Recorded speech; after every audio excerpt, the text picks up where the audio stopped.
The Lottery by Shirley Jackson. The morning of June 27th was clear and sunny, with the fresh warmth of a full summer day. The flowers were blossoming profusely, and the grass was richly green. The people of the village began to gather in the square, between the post office and the bank, around 10 o'clock. In some towns, there were so many people that the lottery took 2 days and had to be started on June 2nd. But in this village, where there was only about 300 people, the whole lottery took less than 2 hours, so it could begin at 10 o'clock in the morning and still be through in time to allow the villagers to get home for noon dinner. The children assembled first, of course. School was recently over for the summer, and the feeling of liberty sat uneasily on most of them. They tended to gather together quietly for a while before they broke into boisterous play, and their talk was still of the classroom and the teacher, of books and reprimands. Bobby Martin had already stuffed his pockets full of stones, and the other boys soon followed his example, selecting the smoothest and roundest stones. Bobby and Harry Jones and Dickie Delacroix, the villagers pronounced his name Delacroix, eventually made a great pile of stones in one corner of the square and guarded it against the raids of the other boys. The girls stood aside, talking among themselves, looking over their shoulders at rolled in the dust or clung to the hands of their older brothers or sisters.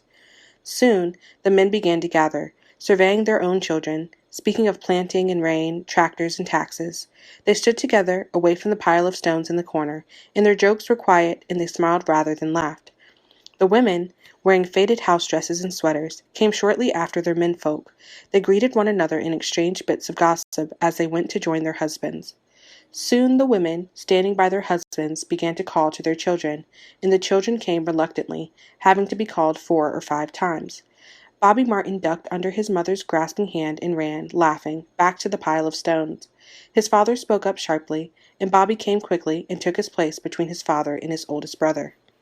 The lottery was conducted, as were the square dances, the teen club, the Halloween program, by Mr. Summers, who had time and energy to devote to civic activities.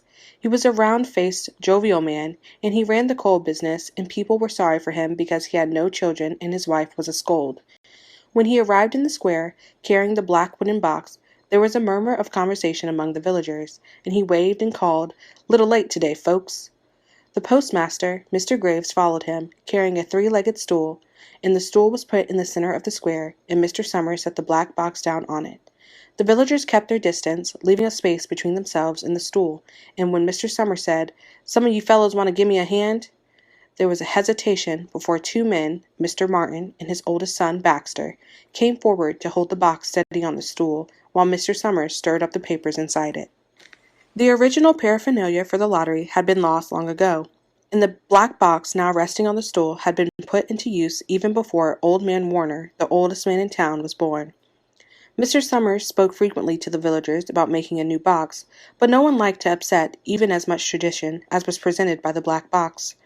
There was a story that the present box had been made with some pieces of the box that had preceded it, the one that had been constructed when the first people settled down to make a village here. Every year, after the lottery, Mr. Summers began talking again about a new box, but every year the subject was allowed to fade off without anything's being done. The black box grew shabbier each year. By now it was no longer completely black, but splintered badly along one side to show the original wood color, and in some places faded or stained. Mr. Martin and his oldest son, Baxter, held the black box securely on the stool until Mr. Summers had stirred the papers thoroughly with his hand. Because so much of the ritual had forgotten or discarded, Mr. Summers had been successful in having slips of paper substituted for the chips of wood that had been used for generations. Chips of wood, Mr. Summers had argued, had been all very well when the village was tiny, but now that the population was more than 300 and likely to keep on growing, it was necessary to use something that would fit more easily into the black box.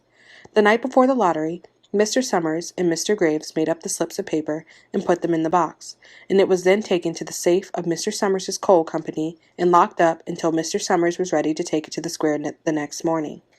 The rest of the year the box was put away, sometimes one place, sometimes another. It had spent 1 year in Mr. Graves's barn and another year underfoot in the post office, and sometimes it was set on a shelf in the Martin grocery and left there. There was a great deal of fussing to be done before Mr. Summers declared the lottery open. There were the lists to make up, of heads of families, heads of households in each family, members of each household in each family. There was the proper swearing in of Mr. Summers by the postmaster as the official of the lottery, At one time, some people remembered, there had been a recital of some sort, performed by the official of the lottery, a perfunctory, tuneless chant that had been rattled off duty each year. Some people believed that the official of the lottery used to stand just so when he said or sang it. Others believed that he was supposed to walk among the people. But years and years ago, this part of the ritual had been allowed to lapse. There had been, also, a ritual salute, which the official of the lottery had to use in addressing each person who came up to draw from the box. But this also had changed with time. Until now, it was felt necessary only for the official to speak to each person approaching. Mr. Summers was very good at all of this. In his clean white shirt and blue jeans, with one hand resting carelessly on the black box, he seemed very proper and important as he talked intermittently to Mr. Graves and the Martins. Just as Mr. Summers finally let off talking and turned to the assembled villagers, Mrs. Hutchinson came hurriedly along the path to the square, her sweater thrown over her shoulders, and slid into place in the back of the crowd. "Clean forgot what day it was," she said to Mrs. Delacroix, who stood next to her, and they both laughed softly. "Thought my old man was out back stacking wood," Mrs. Hutchinson went on. "And then I looked out the window and the kids were gone, and then I remembered it was the 27th and came a-running." She dried her hands on her apron, and Mrs. Delacroix said, "You're in time, though. They're still talking away up there." Mrs. Hutchinson craned her neck to see through the crowd and found her husband and children standing near the front. She tapped Mrs. Delacroix on the arm as a farewell and began to make her way through the crowd. The people separated good-humoredly to let her through. 2 or 3 people said in voices just loud enough to be heard across the crowd, "Here comes your Mrs. Hutchinson," and, "Bill, she made it after all." Mrs. Hutchinson reached her husband, and Mr. Summers, who had been waiting, said cheerfully, "Thought we were going to have to get on without you, Tessie." Mrs. Hutchinson said, grinning, "Wouldn't have me leave dishes in the sink now, would you, Joe?" And soft laughter ran through the crowd as the people stirred back into position after Mrs. Hutchinson's arrival. "Well now," Mr. Summers said soberly, "guess we better get started, get this over with so we can get back to work. Anybody ain't here?" "Dunbar," several people said. "Dunbar. Dunbar." Mr. Summers consulted his list. "Clyde Dunbar," he said. "That's right. He's broke his leg, hasn't he? Who's drawing for him?" "Me, I guess," a woman said, and Mr. Summers turned to look at her. "Wife draws for her husband," Mr. Summers said. "Don't you have a grown boy to do it for you, Janie?" Although Mr. Summers and everyone else in the village knew the answer perfectly well, it was the business of the official of the lottery to ask such questions formally. Mr. Summers waited with an expression of polite interest while Mrs. Dunbar answered. "Horace is not but 16 yet," Mrs. Dunbar said regretfully. "Guess I gotta fill in for the old man this year." "Right," Mr. Summers said. He made a note on the list he was holding. Then he asked, "Watson boy drawing this year?" A tall boy in the crowd raised his hand. "Here," he said. "I'm drawing for my mother and me." He blinked his eyes nervously and ducked his head as several voices in the crowd said things like, "Good fellow, lad, and good to see your mother's got a man to do it." "Well," Mr. Summers said, "guess that's everyone. Old man Warner make it?" "Here," a voice said, and Mr. Summers nodded. A sudden hush fell on the crowd as Mr. Summers cleared his throat and looked at the list. "All ready?" he called. "Now, I'll read the names, heads of families first, and the men come up and take a paper out of the box. Keep the paper folded in your hand without looking at it until everyone has had a turn. Everything clear?" The people had done it so many times that they only half listened to the directions. Most of them were quiet, wetting their lips, not looking around. Then Mr. Summers raised one hand high and said, "Adams." A man disengaged himself from the crowd and came forward. "Hi, Steve," Mr. Summers said, and Mr. Adams said, "Hi, Joe." They grinned at one another humorlessly and nervously. Then Mr. Adams reached into the black box, took out a folded paper. He held it firmly by one corner as he turned and went hastily back to his place in the crowd, where he stood a little apart from his family, not looking down at his hand. "Allen," Mr. Summers said. "Anderson? Bentham?" "Seems like there's no time at all between lotteries any more," Mrs. Delacroix said to Mrs. Graves in the back row.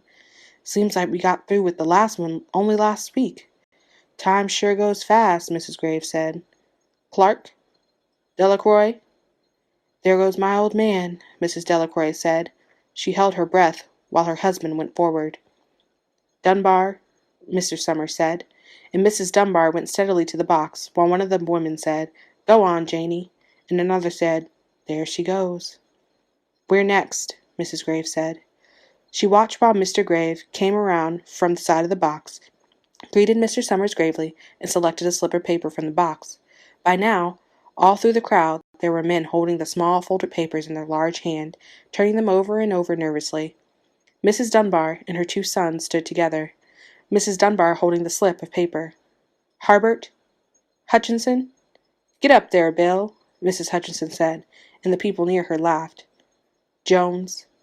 They do say, Mr. Adams said to old man Warner, who stood next to him, that over in the North Village they're talking of giving up the lottery. Old man Warner snorted. Pack of crazy fools, he said. Listening to the young folks, nothing good enough for them. Next thing you know, they'll be wanting to go back to living in caves. Nobody work any more. Lived that way for a while. Used to be a saying about lottery in June, corn be heavy soon. First thing you know, we'd all be eating stewed chickweed and acorns. There's always been a lottery, he added petulantly. Bad enough to see young Joe Summers up there joking everybody. Some places have already quit lotteries, Mrs. Adams said. Nothing but trouble in that, old man Warner said stoutly. Pack of young fools. Martin and Bobby Martin watched his father go forward. Overdyke? Percy? I wish they'd hurry, Mrs. Dunbar said to her older son. I wish they'd hurry. They're almost through, her son said. You get ready to run, tell Dad, Mrs. Dunbar said. Mr. Summers called his own name, and then stepped forward precisely and selected a slip from the box. Then he called Warner. 77th year I've been in the lottery, old man Warner said as he went through the crowd. 77th time. Watson? The tall boy came awkwardly through the crowd. Someone said, Don't be nervous, Jack. And Mr. Summers said, Take your time, son. Zanini? After that, there was a long pause, a breathless pause, until Mr. Summers, holding his slip of paper in the air, said, All right, fellows. For a minute, no one moved, and then all the slips of paper were opened. Suddenly, all the women began to speak at once, saying, Who is it? Who's got it? Is it the Dunbars?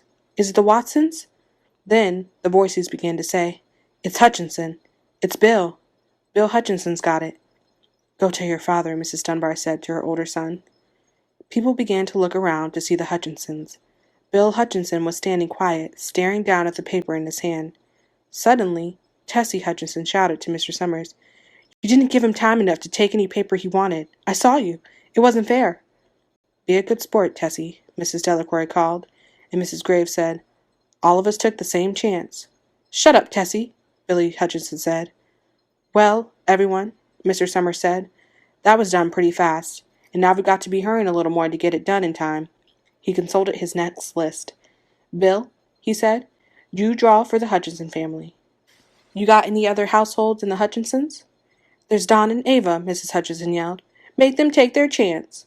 Daughters draw with their husbands' families, Tessie, Mr. Summers said gently. You know that as well as anyone else.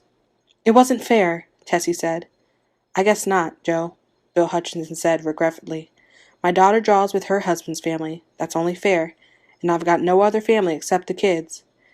Then, as far as drawing for families is concerned, it's you, Mr. Summers said in explanation, and as far as drawing for households is concerned, that's you too, right? Right, Bill Hutchinson said. How many kids, Bill? Mr. Summers asked formally.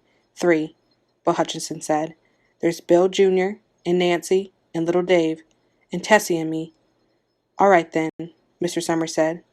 Harry, you got their tickets back? Mr. Graves nodded and held up the slips of paper. Put them in the box, then, Mr. Summers directed. Take Bill's and put it in.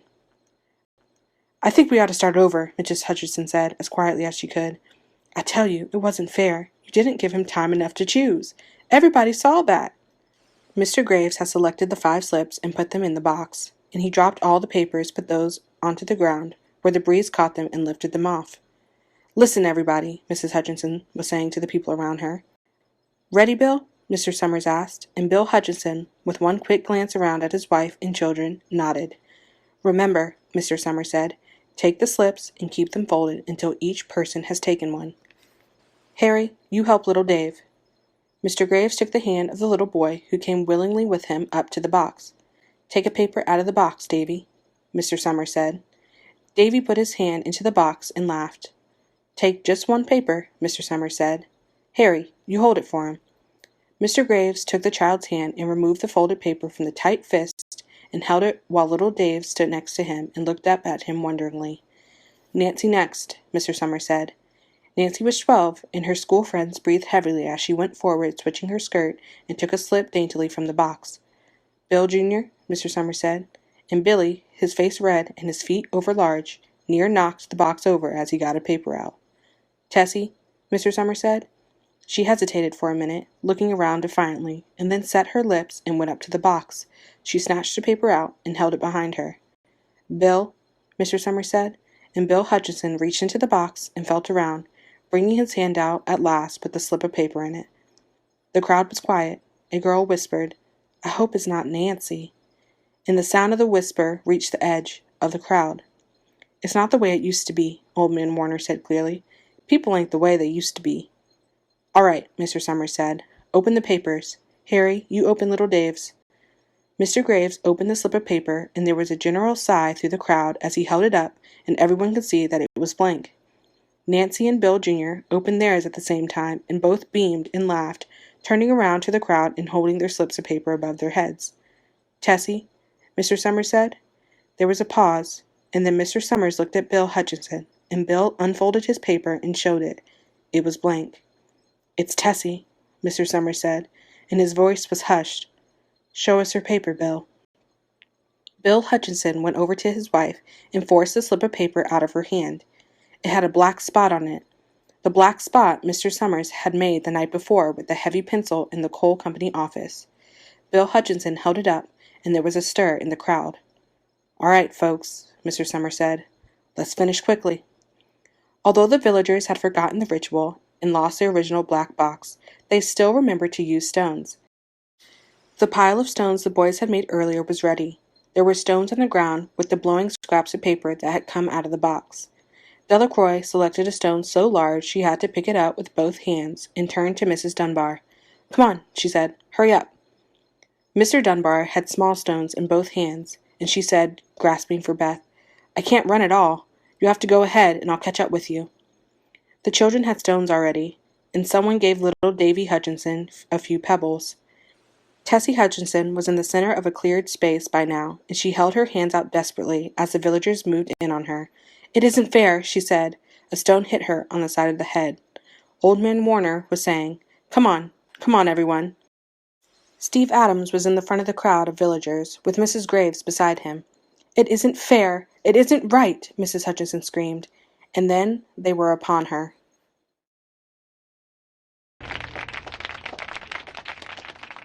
Ladies and gentlemen, the moment of truth has arrived.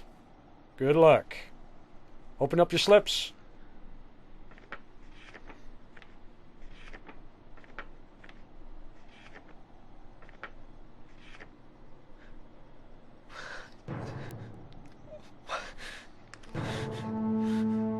Who's got it?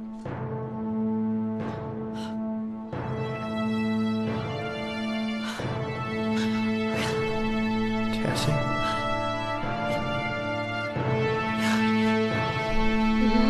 Tessie's got it! Tessie Hutchinson's got it! Tessie's won! It's not fair. Let's finish quickly, it's folks. It's not fair and it's not right! It's not fair and it's not right! It's not People ain't the way they used to be. right! It's not Lottery in June. Corn be heavy soon.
How's breakfast, Chief?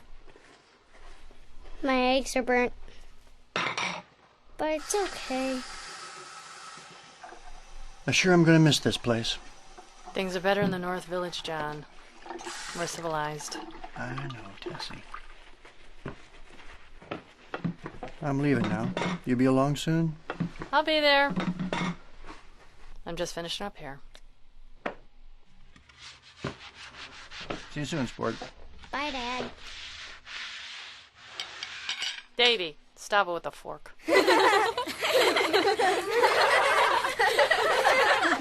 What do you name your bear? Barry, my parents got for me for my birthday. I've got to get back to the North Village. Must not feel much like your birthday, though, with the lottery being today and all. Thanks for reminding me. Hey, look, it's Harry Jones!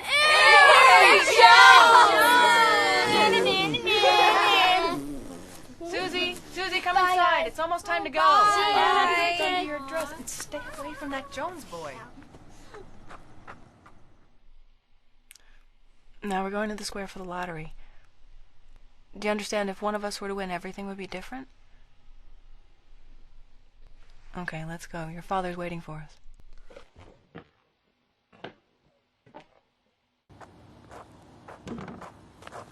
Good morning, Mr. Graves. Have they started yet? No, not yet. 10 o'clock on the dot. Well, good luck. We still have a few minutes left. Still time to take a letter before they start the drawing? Nah, it's gonna have to wait. You know, Warner, they're talking about getting rid of the lottery over in the North Village. Bah, damn fools. Nothing good comes from listening to the young folk.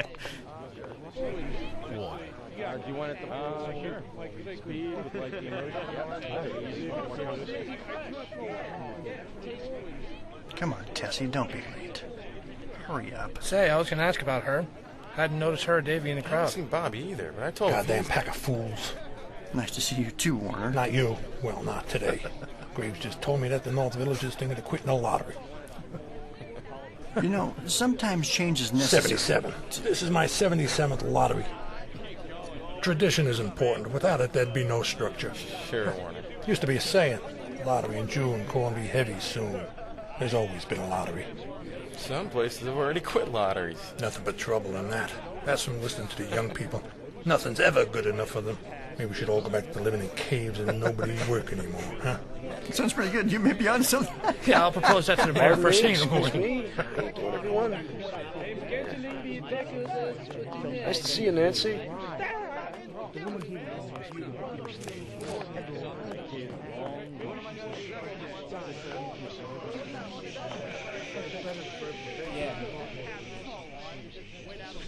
Hurry up, Tessie. Come on.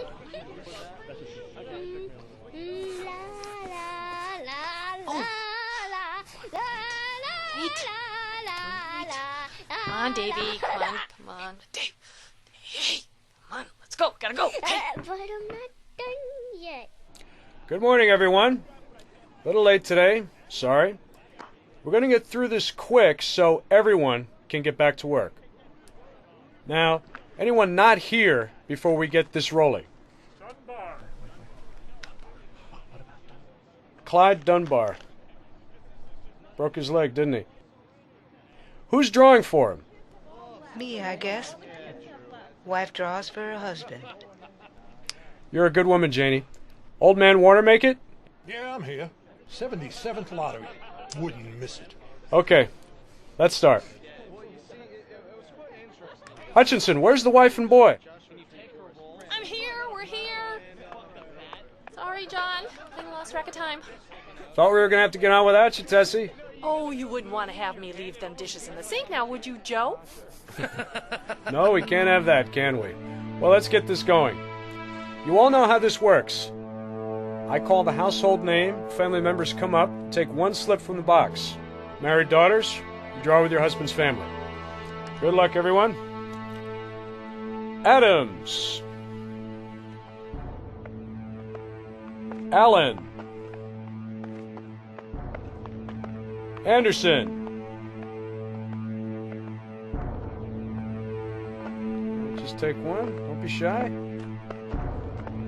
Bentham.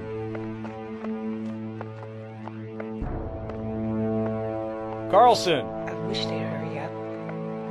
Counterman. Be ready to run and tell your father. Davis. Delacroix. Is this the day for you, Davis?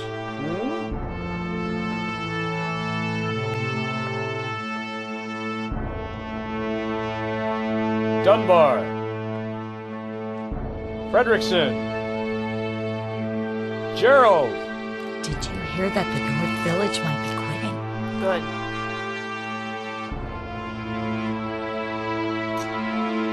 Graves.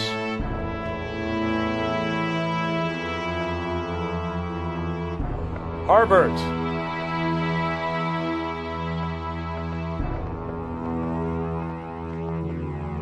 Hutchinson.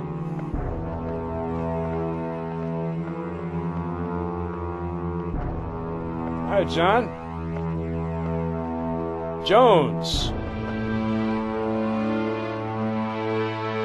Luther. It's your time, Jones? Could be, could be. Martin. Necky. Necka. Almost got your name wrong, Necka. Almost. Not quite. Overdyke.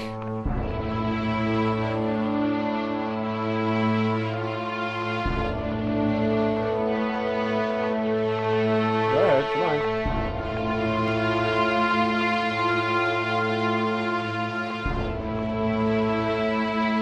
Summers.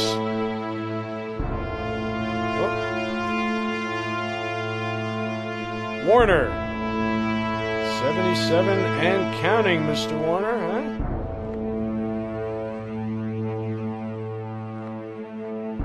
Watson. Don't be nervous, Jack. Take your time. Both his parents have won the lottery. Let's give him a hand, huh?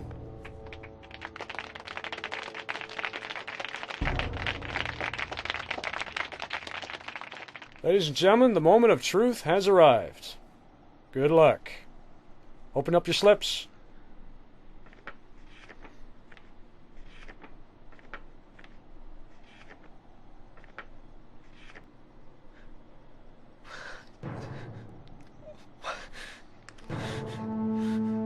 Who's got it?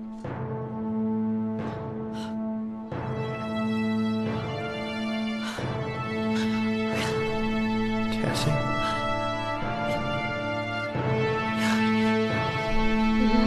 Tessie's got it! Tessie Hutchinson's got it! Tessie's won! It's not fair. This is not. It's Let's not, finish quickly, it's folks. It's not fair and it's not right. It's not fair and it's not right. It's not. People ain't the way they used to be. Right. It's not. Lottery in June. Corn be heavy soon.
Hey, there's lots over here.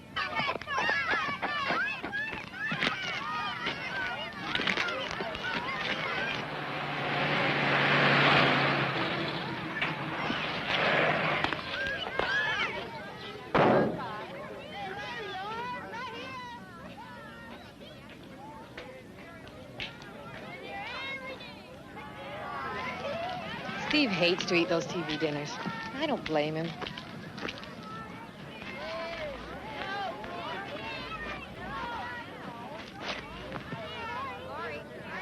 Dick Delacroix's a pest.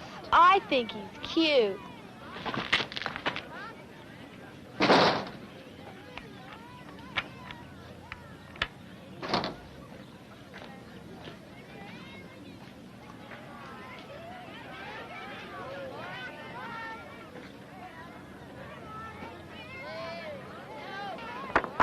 Get the new roof up? Finished yesterday. Come on, Harry, put it back. Did you ever hear of taxes going down?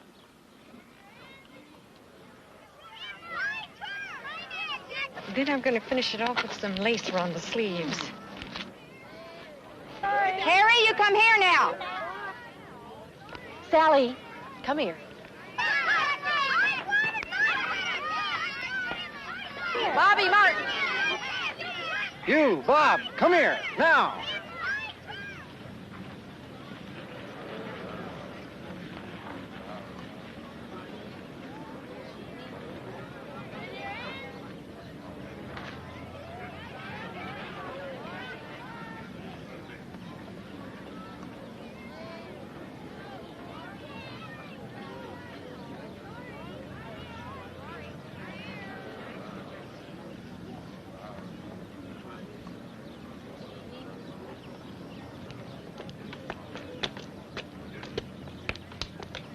Little late today, folks.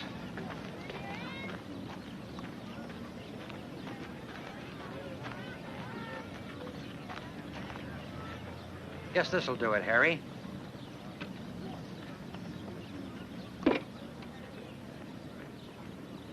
Some of you fellas want to give me a hand? Come on, Bix. Thank you, Phil. Hi, Baxter.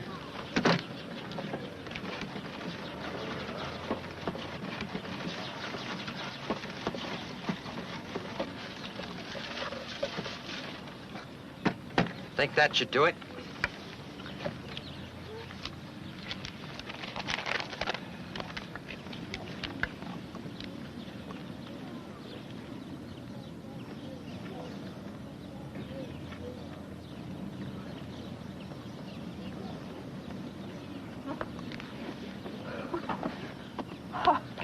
I clean forgot what day it was. I looked out the window and the kids was gone. Then I remembered it was the 27th. I came a-running. You're in time. You're still getting ready. Do you solemnly swear that you will perform without prejudice or favoritism those duties prescribed by custom and dictated by law? I do. Bill's up front. Postmaster I'll see you later. of this community, by the authority of my office, I appoint you master of the lottery. Here comes Tessie, Bill. Thought we were going to have to get on without you, Tessie. You wouldn't have me leaving the dishes in the sink, would you, Joe? Well, now, guess we better get started. Get this over with so as we can go back to work. Anybody else ain't here? Dunbar. Clyde Dunbar ain't here. Clyde Dunbar. That's right, he's broke his leg, hasn't he? Who's drawing for him this year? Me, I guess. Janie, ain't you got a grown boy to do it for you? Well, Horace ain't but 16 yet. I guess I'll have to do it myself this year. Watson boy drawing this year? Here. I'm drawing for me and my ma. Good boy, Jack. Glad to see your mother's got a man to do it. Well, I guess that's everyone. Old man Warner make it? Here.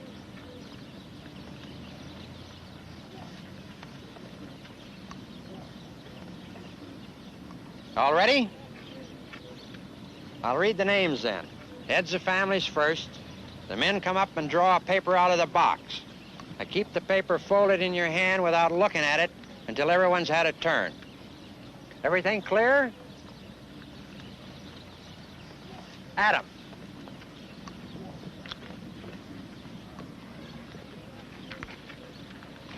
Hi, Joe. Hi, Steve.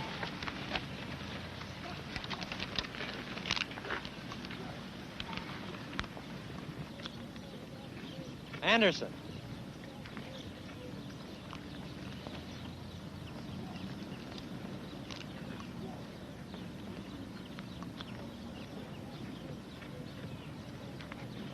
Bentham. Seems like there's no time at all between lotteries anymore.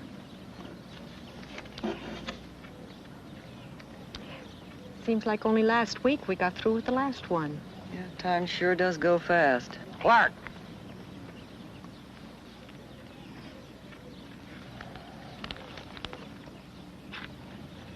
Morning, Andy.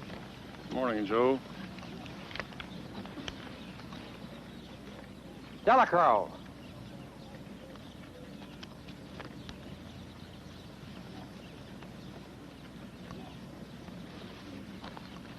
Hi, Stan. Hi, Joe.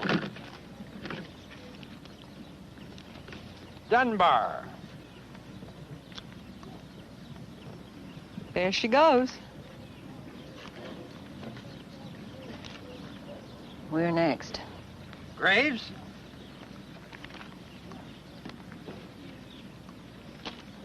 Joe. Harbit.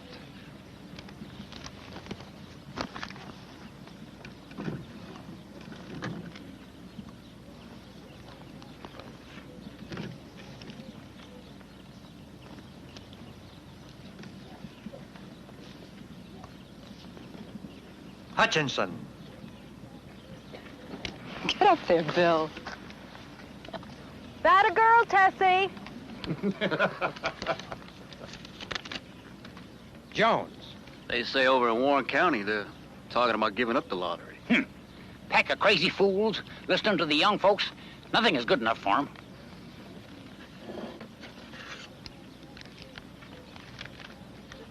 Judd. First thing you know, everybody want to be going back and living in caves. Nobody work anymore.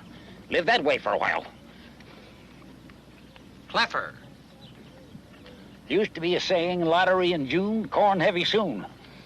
Next thing we'd know, we'd all be eating stewed chickweed and acorns. Langley.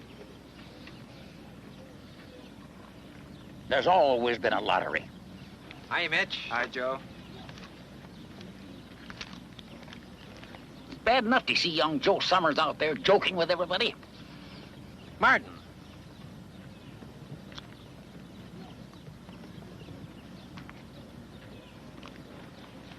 Some places have already quit lotteries. Nothing but trouble in that. Pack of young fools. Overdyke. I wish they'd hurry.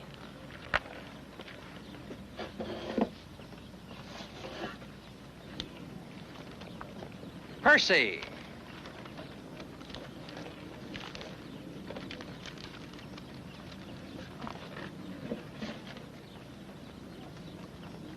Robinson.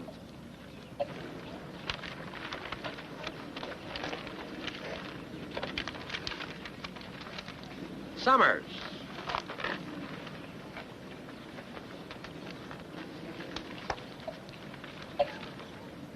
Warner. 77th year I've been in the lottery. 77th time.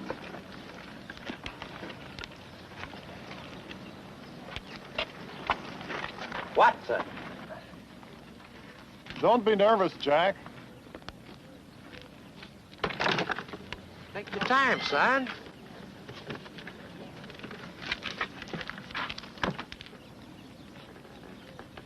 Zanini. Hi, George.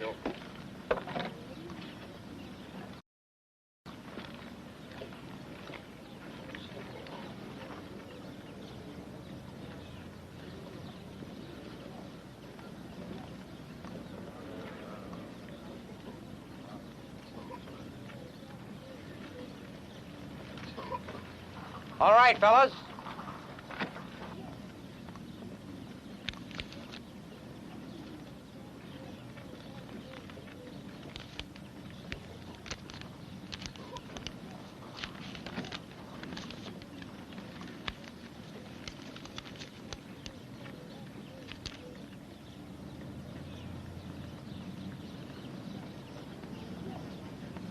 Bill Hutchinson's got it. You didn't give him time enough to pick the one he wanted. I saw you. You didn't give him time. It wasn't fair.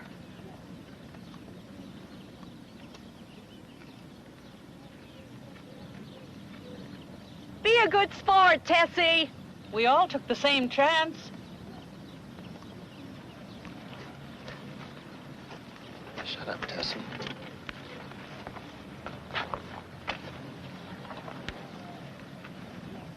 Well, everybody, that went pretty fast. Now we're going to have to be hurrying a little more to get done in time. Bill, you drew for the Hutchinson family. You got any other households in the Hutchinsons? Any in-laws? Grandchildren? There's Don and Eva. Make them take their chance. Daughters draw with their husbands' families. You know that as well as anyone else, Tessie. It isn't fair. I guess not, Joe. My married daughter draws with her husband's family. It's only fair. I got no other family except the kids. How many kids, Bill? 3. Nancy, Bill Jr., Davy, and Tessie and me. All right, Harry, you got 4 tickets ready? Yeah. Drop them in the box. Take Bill's and put it in.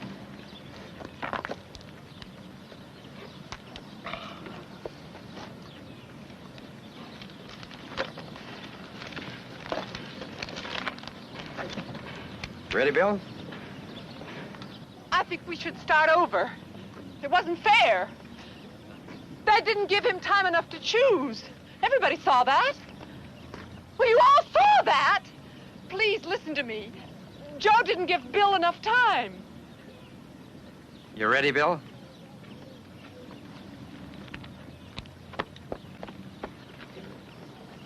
Remember, take a slip and keep it folded until each person's taken one.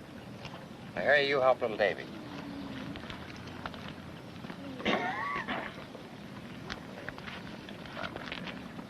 Take a paper out of the box, Davy. Just take one. Harry, you hold it for him. Nancy?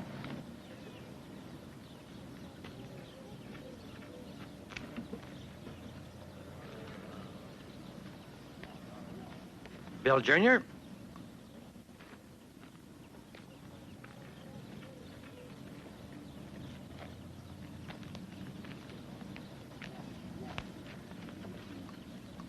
Tessie?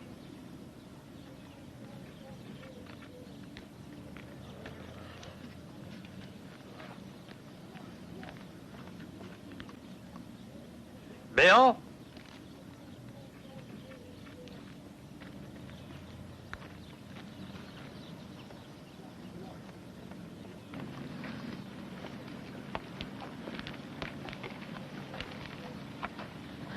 I hope it's not Nancy. It ain't the way it used to be. People ain't the way they used to be. All right, open the papers. Harry, you open little Davy's.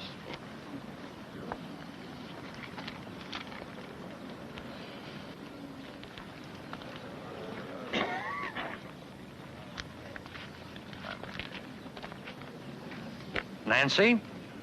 Bill Jr.?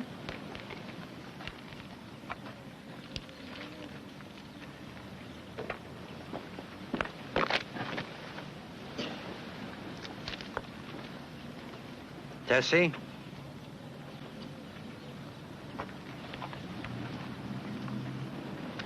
Bill?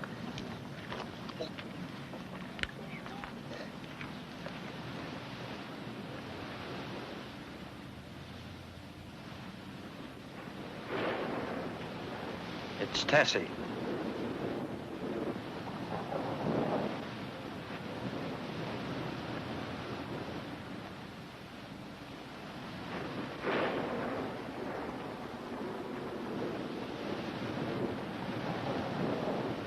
Show us her paper, Bill.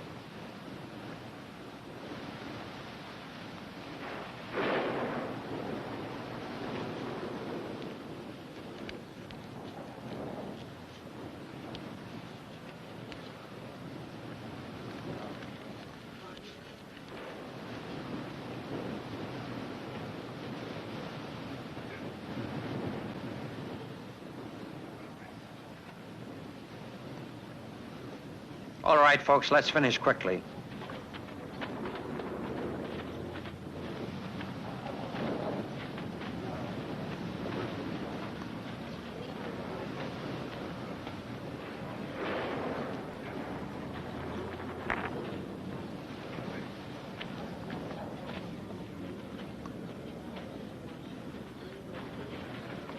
Come on, hurry up. I can't run. You go ahead, I'll catch up with you. Here, Davy.